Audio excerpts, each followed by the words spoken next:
Yeah. It's fascinating. Well, unfortunately, in those days, they weren't made for comfort. The Chateau Diaries and the TV programme, which some of the other chateau owners were also on, and they started doing the vlogging. I did read somewhere that the tradition is for ladies that they should wear a spotty dress.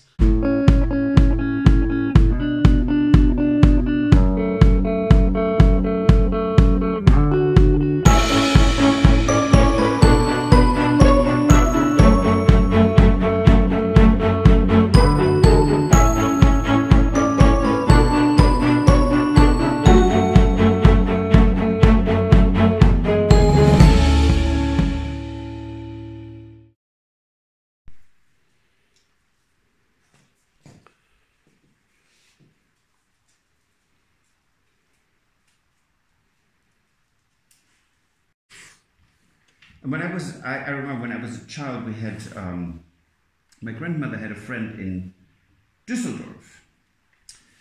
And her name was Mrs. Lehman, I think. Yeah. And she was way over 80. And she was a seamstress. She was a lady who could make corsets. Custom corsets. And yeah, there's a lot of work in corsets. Guess who her customers were? The drag queens of the area. And I mean, it's... Oh, wow, yeah, I suppose, because... They're not cheap. No, but they're all made to measure, aren't they? Corsetry is amazing. I mean, some of the... It is really fascinating. And, you know, the thing is that now they have actually a material that is like whalebone, but it's synthetic. So yeah, they don't use whalebone now, do they? Could you just please stay up here? Did you see this? And it's not even any dog pulling them, but... So it's fascinating. Corsetry is a whole different craft. Well, it's fantastic. It's not like dressmaking, is it? Because it's so structured. And so it's like when you. I dropped my needle. Oh dear. No, wait. This is why I have. Oh, I can see it on the black yellow. Yeah. But this is why I find, for example, stays. So the 16th, 17th, and even 18th century stays so fascinating because they're not corsets. They are. They're very different in structure and purpose. So it's fascinating. Well, unfortunately, in those days, they weren't made for comfort. They were made to draw your waist in, and they were actually quite dangerous, some of them, weren't they? That's why ladies used to faint a lot. Yes, well, that was in the Victorian era. And now, when you look at the stays that were on the effigy of Queen Elizabeth I. Yeah. Her waist was so tiny. Oh, my God. And you can see that on the paintings, although she was over 70. Yeah. What's my excuse? And I think we're probably better fed nowadays than they were in Elizabethan times. Even the Queen probably didn't have as good a diet as we do nowadays. Well, you know, her favourite food were sweets. Oh, that's why she had no teeth. Exactly. Yeah, she used to stuff her mouth with cloths, didn't she? So she didn't have that drawn-in face. The whole Tudor era is fascinating. Yeah, it's a bit scary, actually. I wouldn't have wanted to live then. It's funny because Stuart just said the same thing. Yeah. I unplugged it. That's smart. But yeah, it's such a fascinating time. And I mean, the whole Tudor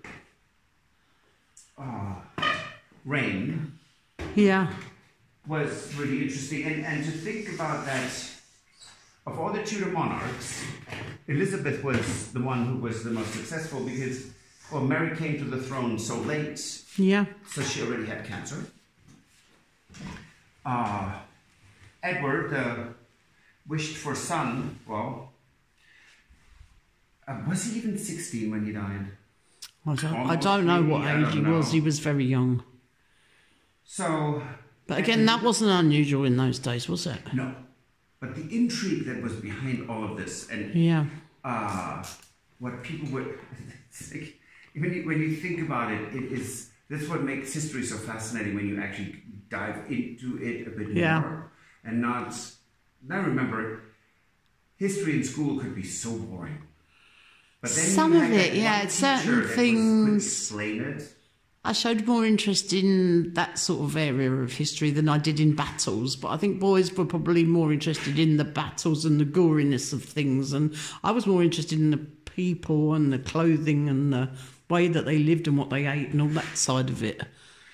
You know, so fascinating. I mean, it's and I know that in England and some areas in Germany, you have these camps or villages that were saved from demolition and then rebuilt at a specific, we have some of that in the UK. We've had some very old barns and things that have been rebuilt in what is now it's like a visitors centre and things. It's fantastic. And they've transported the whole building. They took it apart piece by piece and numbered everything and then completely reassembled it. I mean, how amazing is that? Yeah. But they think it's valuable enough on the history side that there's not enough examples of them that it's worth saving. And it is worth saving. Because we wouldn't get to see it.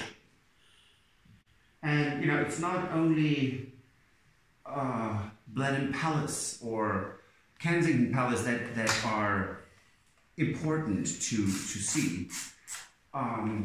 It's how most of the people lived. Yeah.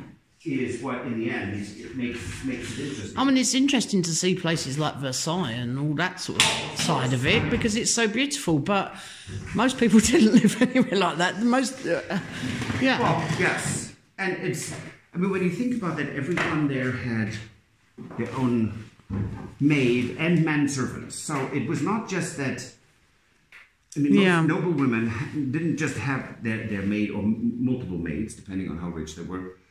They also had a manservant who ran errands for them. And so, I mean, it's fascinating. And I'm just giving away my age again. Terrible, isn't it?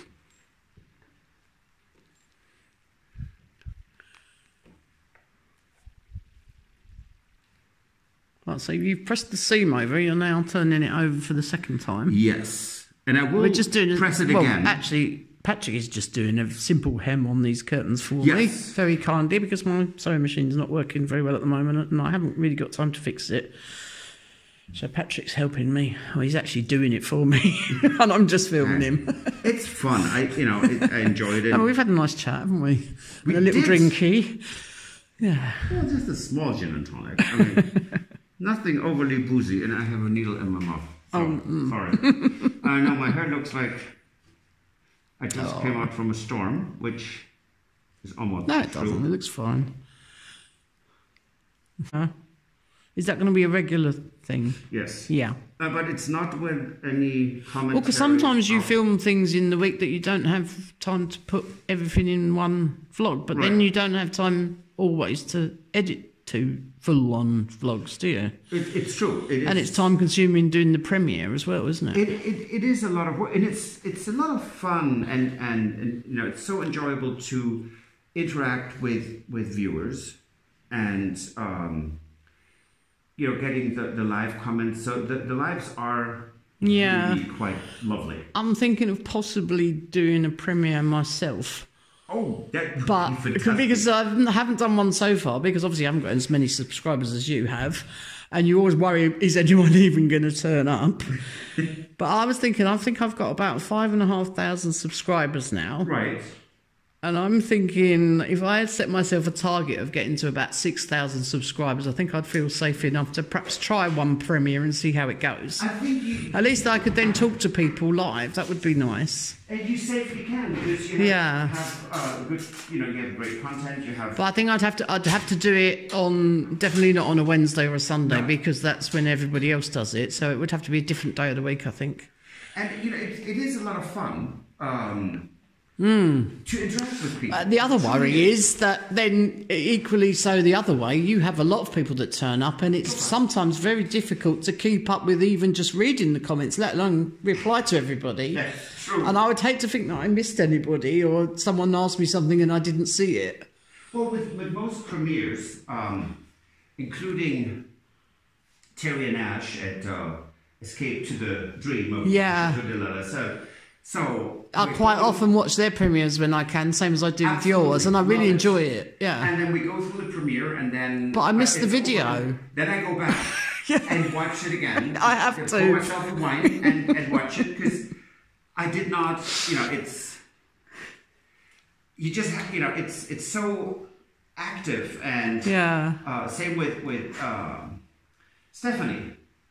How on earth does she keep up with all those comments? Keep going through so quick. I think she actually she gets a bit of help, doesn't she? Because she'll be on there, and Philip will be on there, and perhaps Mummy and Percy will be on there, and there'll be several other people that are, because Mummy quite often answers if you put a question on there and she sees something, or she'll point it out to Stephanie and ask her.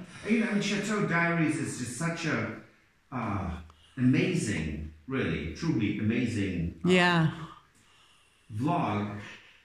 And really during the lockdown, when we lost the chateau we wanted to buy, which in hindsight, things happen for a reason. Yeah, we wouldn't have been here. I think so. We wouldn't have met you and all the other people. Oh, that's nice. No, it's true though. It's so sometimes you just have to step back and go, okay. So, I think sometimes things happen for a reason, because we certainly weren't looking where our house is.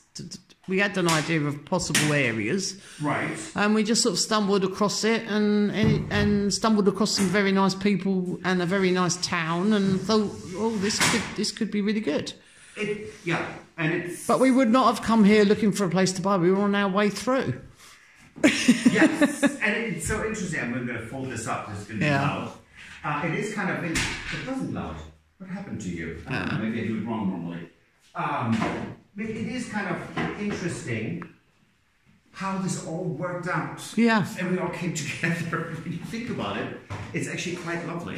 But equally so, probably without Stephanie doing the Chateau Diaries and the TV programme, which some of the other chateau owners were also on, and they started doing the vlogging, and us all being in lockdown, that we wouldn't have all connected the way we do. I mean, that is true. I don't have a chateau, but I seem to have sort of be on the edge of that group with a lot of the people that watch me also watch the chateau vlogs. Well, you almost have a chateau. I mean, you have more space in your space than a lot of people have in a chateau. Yeah, and the amount of work that Tony does is a lot more than some of the. You think how many rooms are in some chateaus, then the amount of work that Tony actually gets on and does. And the buildings are very similar. I don't like Tony. Oh, of course not. No, it makes me look bad. So. Oh, don't. And by the way, I just realised. So my fingernails look horrible. I did polish copper pots. So, and I cannot. Don't worry, I won't zoom in on your fingers. It's amazing how when you take the corrosion off of them, is it corrosion? No, tarnish. Yeah, it goes straight under your fingernails. It's like black, isn't it? Yeah. Excellent. Well done, Patrick. Thank you very much. Well, thank you. Thank you for your help. Well, thank you for actually just doing it. I have to rethread this, but. So have you got any sewing projects to do for yourself yet? Just for the gîte. No, I don't. Not at the moment, no. No, it's kind of interesting because we had so many sewing things. The one for the master bedroom is done. Yeah. You did quite a lot, didn't you, when you were just originally doing the gîte up? Yes, and then I was sewing the back curtain for the bed crown of our bedroom, private bedroom. Yeah. And that's when Nessa ran away. Oh, yes. And then I hadn't touched it in so long. Well, it was a long time, wasn't it? Yeah. And I can honestly say that on a day like this, when I wake up in the morning and there's snow, I have my moments when I think, she could still be out there. Oh, don't! If we wouldn't have found her, or if she'd have gone missing at this time of year. Oh, wouldn't that be nasty? It was so So I feel kind of blessed every day. Yeah. Oh well. Anyway. Hey, as Shakespeare said, all's well that ends well. apart from the one that just tried to set themselves alight. Oh, good Lord. I'll That tell was you. just, I mean, no one ever would So believe one of the this. dogs was warming itself against the wood burner, and we could smell this sort of burnt hair smell, couldn't we? It's got little singe marks on the tail. on her tail. His tail. Fitzy, yeah. Right, okay, it was Fitzy, yeah. And he did not get hurt, right? No. Because it was just the tip. No, of he was his hair. deliberately staying there to warm himself up. And he stood there and Yeah. said, if we would stand there, we couldn't stand because it was so hot. Oh, And then he cinched his hair. Yeah. I mean, it's ridiculous. Now, we have, by the way, a candle burning here in the background. That is the Chateau garden, which we will redo because it is a beautiful scent with lilac, peonies. I think a little lily of the valley is in it. oh, I love Lily of the Valley. But it is very, very intense. So I think we need to scale it down a little. Do you know about the 1st of May here in France with the Lily of the Valley? No. I can't remember what they call it, but they get little bunches of Lily of the Valley. They sell them by the roadside, and you buy little bunches of flowers and you go and give them to all your friends. It's like a gift to bring them good luck. And See, we arrived here on the 20th. and you'll see the signs by the